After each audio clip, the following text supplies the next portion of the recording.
সালাম বলেন, ইন্না আউলান নাসি বিয়াউমিল কিয়ামাতি আল মুত্তাকুন। নিশ্চয় কিয়ামতের দিন আমি নবীর কাছাকাছি থাকবে, নিকটবর্তী থাকবে, একদম পাশে থাকবে কারা? আল্লাহর নবী বলেন, আল মুত্তাকুন, যাদের অন্তরে আল্লাহর ভয় আছে। সুবহানাল্লাহ বলেন। যাদের অন্তরে আল্লাহর ভয় আছে, ওই আল্লাহর ভয় যাদের অন্তরে আছে, এরা থাকবে নবী আকরাম সাল্লাল্লাহু আলাইহি ওয়াসাল্লামের নিকটে।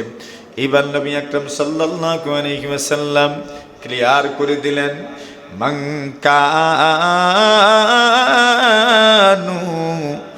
ওয়া হাইসু কানু।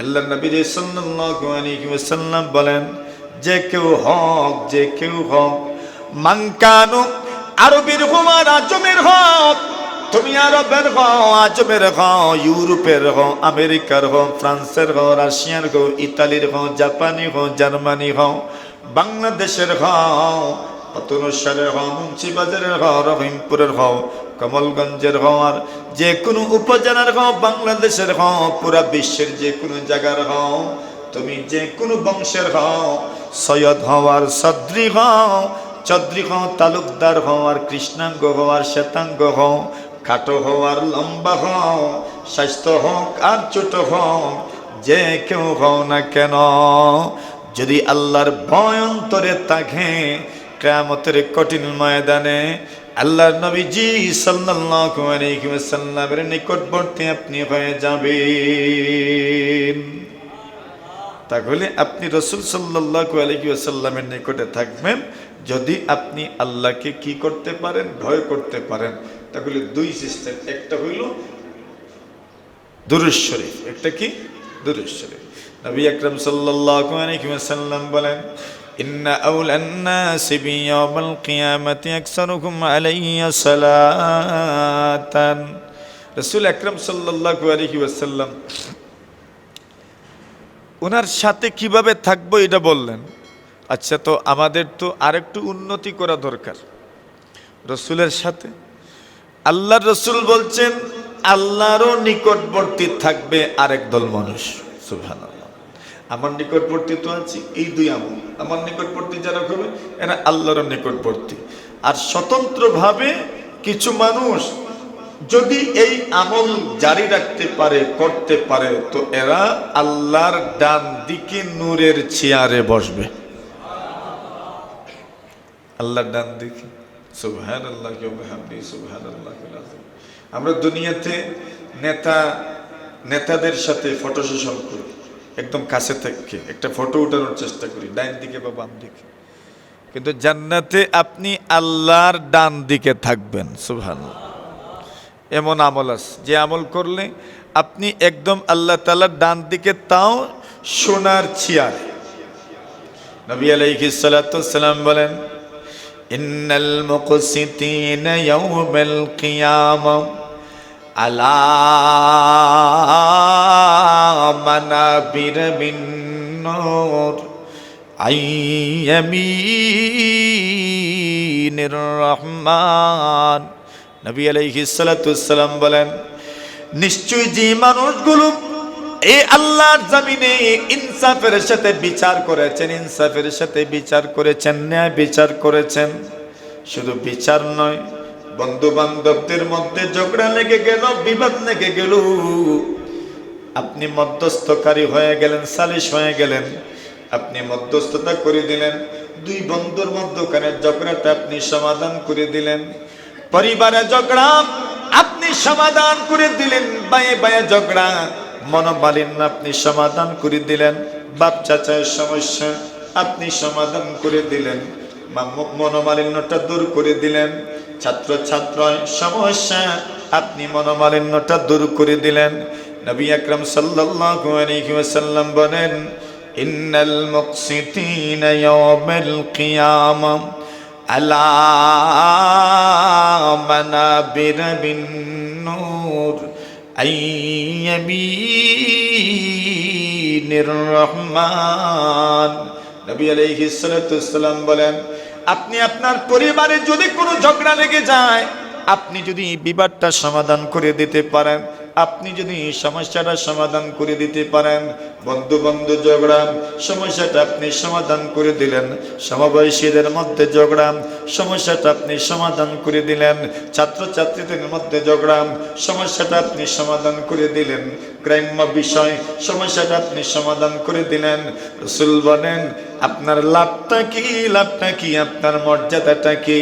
আল্লাহ রাসূল বলেন আলা মানাবির মিন নূর আইয়ামিনির রহমান। আল্লাহ রাসূল বলেন আল্লাহর ডান দিকে তারা নূরের চেয়ারে বসবে। ইনসাফের সাথে যারা বিচার করবেন আল্লাহর ডান দিকে নূরের চেয়ারে বসবেন। তাহলে আমরা দেখলাম এমন 3 আমল, যেই 2 আমলে রসুলের নিকটবর্তী হতে পারবো, কিয়ামতের দিন রসুলের কাছে থাকতে পারবো। আল্লাহ রসুল তো দুনিয়া থেকে চলে যাবেন, যার চলে যাওয়ার সময় আসবে আপনি তাকে ধরে রাখতে পারবেন না, আপনি তাকে আটকায় রাখতে পারবেন না। চলে যাওয়ার সে চলে যাবেই। বাকি রসুলের নিকটবর্তী হওয়ার সিস্টেম আছে, রাসূল সাল্লাল্লাহু আলাইহি ওয়াসাল্লামের কাছে থাকার ব্যবস্থা আছে। কিভাবে? দুরূদ শরীফের আমল দুনিয়াতে বেশি করবেন, আল্লাহ রসুলের নৈকট্য আমাকে দান করবে। শুধু এই আমলটা দুরূদটা শুধু রসুলের নিকটবর্তী হওয়া যায় না, বরং রসুল আকরাম সাল্লাল্লাহু আলাইহি ওয়াসাল্লাম বলেছেন কেউ যদি একবার দুরূদ শরীফ পাঠ করে আল্লাহ তাআলা 10টা নেকি আমল নামায় দান করেন।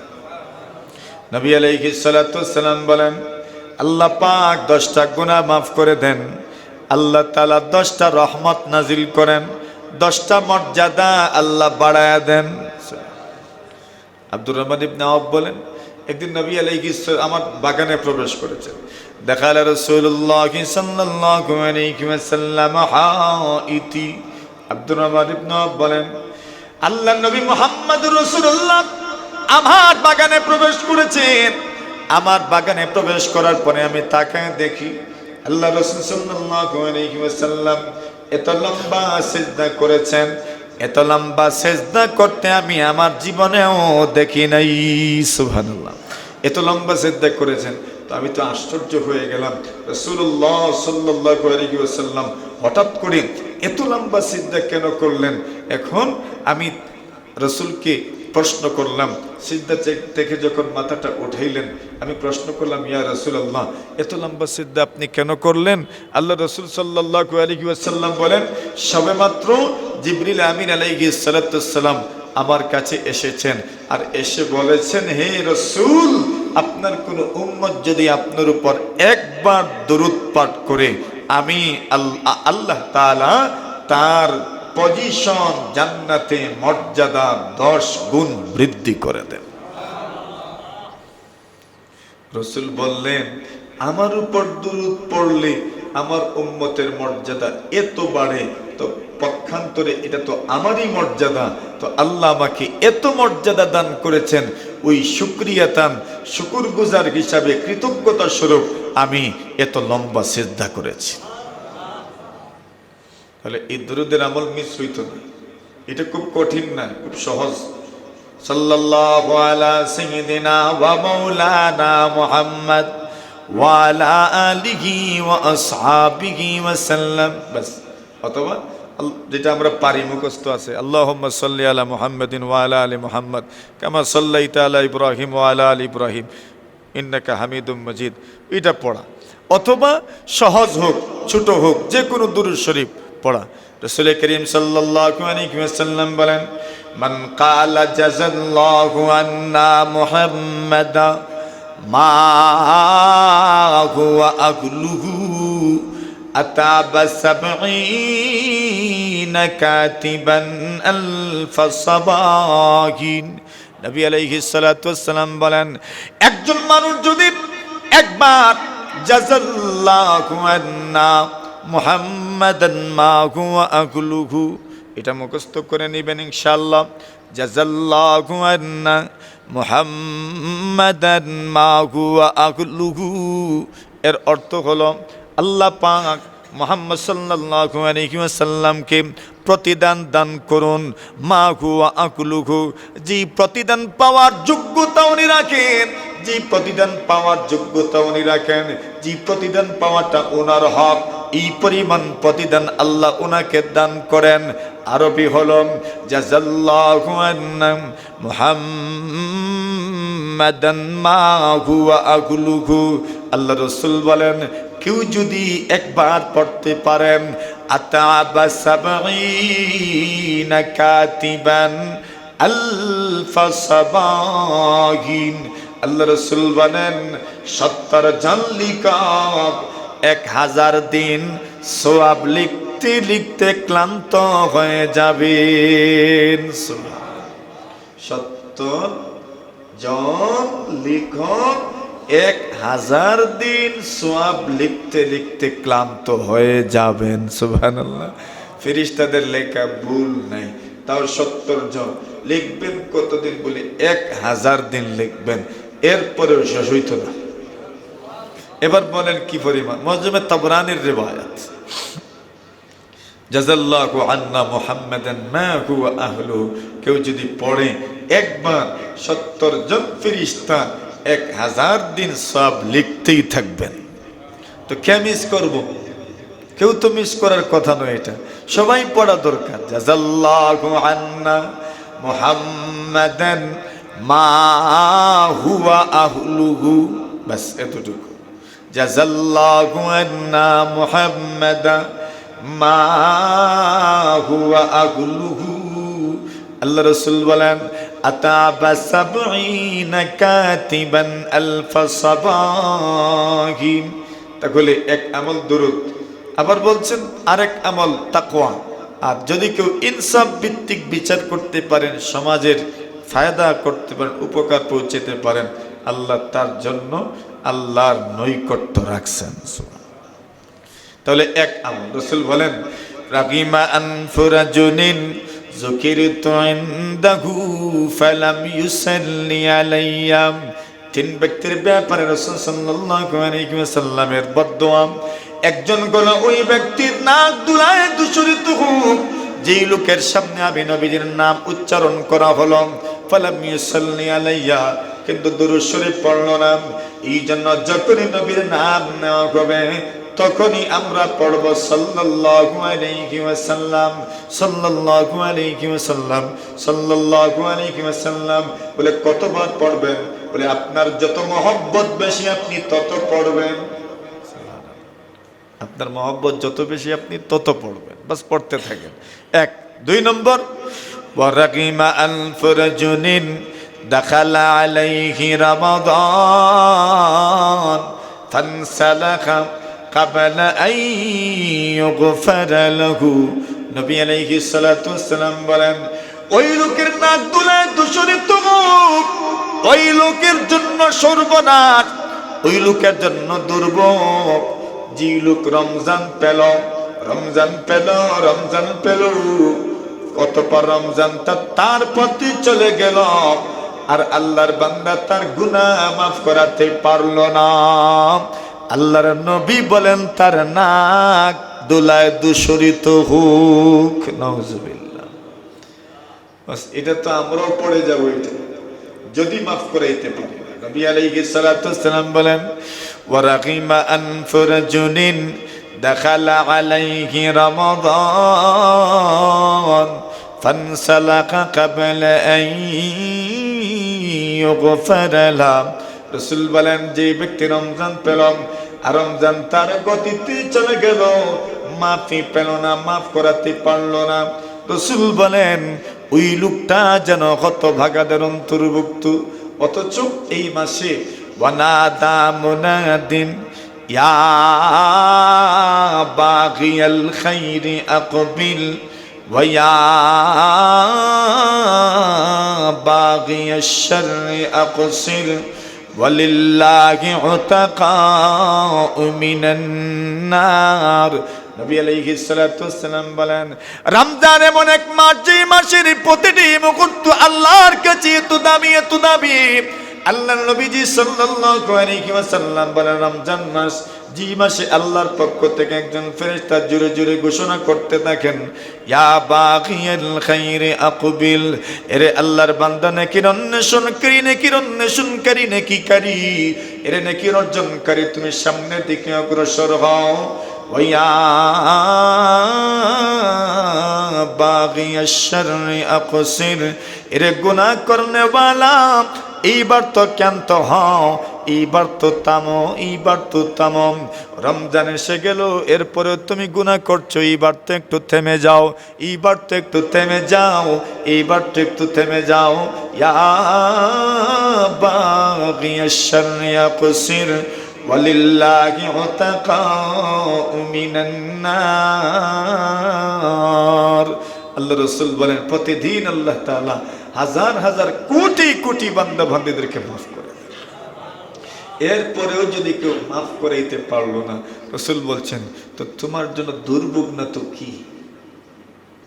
3 নাম্বার, ওয়ারাগিমা আনফু রাজুলিন আদরাকা ইনদাহুল কিবারা আবাওয়াহু ফালাম ইউদখিলাহুল জান্নাহ।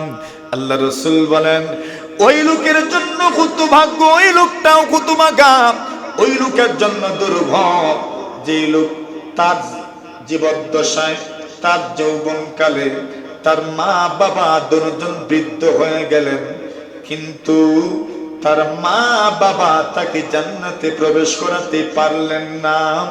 আল্লাহর নবী বলেন তার নাক দুলায় দূষিত হোক, নাউজুবিল্লাহ। কি অর্থ? ওই লোকটা মা বাবাকে বার্ধক্য অবস্থায় পেল, বৃদ্ধ অবস্থায় পেল, কিন্তু মা বাবার খেদমত করে জান্নাতে প্রবেশ করতে পারলো না। রাসূল বলছেন তার জন্য দুর্ভোগ, তার জন্য দুর্ভোগ, নাউজুবিল্লাহ। কি অর্থ? মা বাবা বৃদ্ধ আপনার, আরে আরে দোয়ার বটবৃক্ষ, দোয়ার গাছ, এটা যারা পায় না তারা বুঝে, যারা দোয়ার গাছগুলো দেখে নাই তারা অনুভব করতে পারে। যারা মায়ের আদর বেশি দিন পায় নাই, যারা বাবার আদর বেশি দিন পায় নাই তারা বুঝে। যারা মায়ের আদর পেয়ে, বাবার আদর পেয়ে মা বাবা দুনিয়া থেকে চলে যাও, এই মানুষগুলো বুঝতে পারে মা বাবা কেমন জিনিস।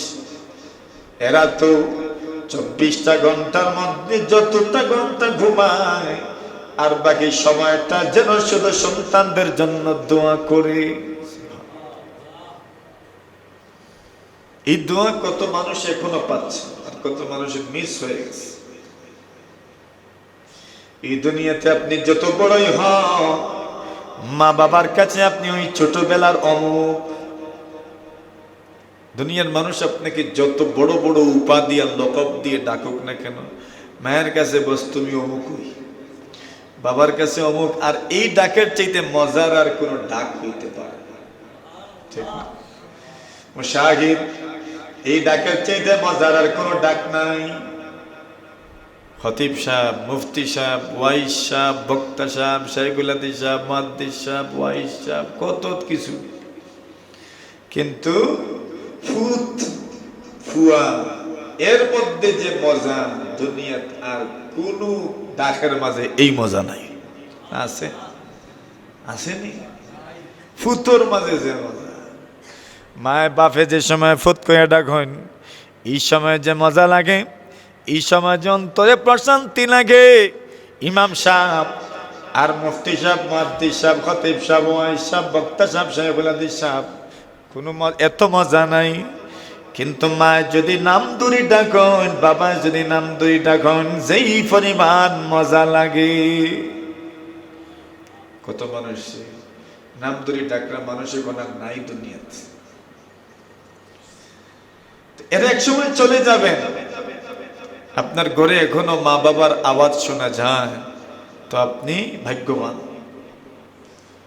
মা বাবার আওয়াজ আপনার ঘরের জন্য কতটুকু জরুরি, মা বাবার আওয়াজ আপনার বাড়ির জন্য কতটুকু মূল্যবান।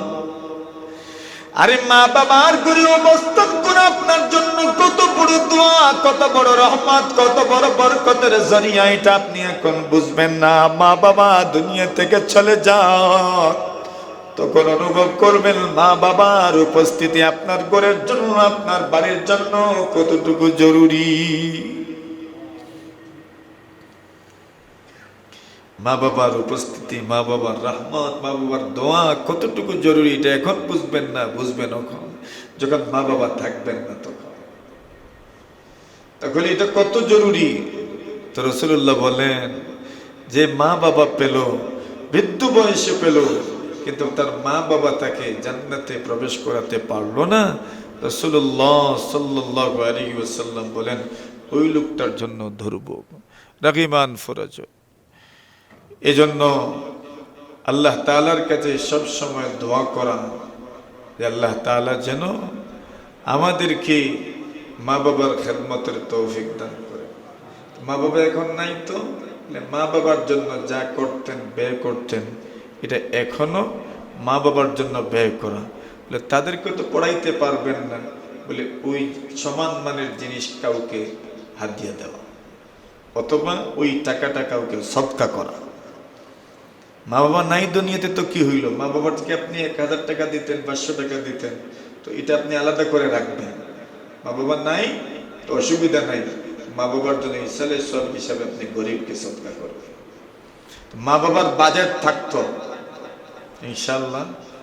রাসূল বলছেন রাগিমা আনফু রাজুল, ওই ব্যক্তির হতভাগা, দুর্ভোগ তার জন্য যে মা বাবা পেল কিন্তু তার মা বাবা তাকে জান্নাতে নিয়ে গেল না, মানে খেদমত করলো না, মা বাবার দোয়ায় সে জান্নাতবাসী হইতে পারল না, তার জন্য দুর্ভোগ, তার জন্য দুর্ভোগ। এই জন্য মা বাবার খেদমত করা, মা বাবার জন্য ব্যয় করা, এটা এমন এক জায়গায়, এমন এক ব্যাংক, এখানে যা দিবেন, যা ইনভেস্ট করবেন, এর চাইতে 1000 ডাবল আসবে। আমরা তো দেখি কোনটা বলে গেছে গেছে না, আল্লাহ কত ডাবল যে দিবেন এটা আপনি টের পাবেন ইনশাআল্লাহ। যেন মা বাবার খেদমত করতে, এদের পিছনে ব্যয় করতে ত্রুটি করিয়েন না। আজকে নিচ্ছেন না মা বাবার জন্য কিছু, একদিন এমন সময় আসবে আপনার মন চাইব মা বাবার জন্য কিছু বাড়িতে নিয়ে যাওয়ার, কিন্তু আপনি মা বাবাকে বাড়িতে পাবেন না। আপনি দেখবেন বাজারে কেউ তার মা বাবার জন্য কিছু কিনছে, আপনারও মন চাইব মা বাবার জন্য কিছু নিয়ে যাওয়া, তখন মনে হবে আরে আমার আম্মা আব্বা তো নাই, কার জন্য নিয়ে যাব? তো থাকতে, জীবিত থাকতে এদের কদর করেন, আর এদের খেদমত করে করে, এদের সেবা করে করে জান্নাতওয়ালা হয়ে যান। আল্লাহ তৌফিক দান করো। ওয়া আখিরু দাওয়ানা আলহামদুলিল্লাহি রাব্বিল আলামিন।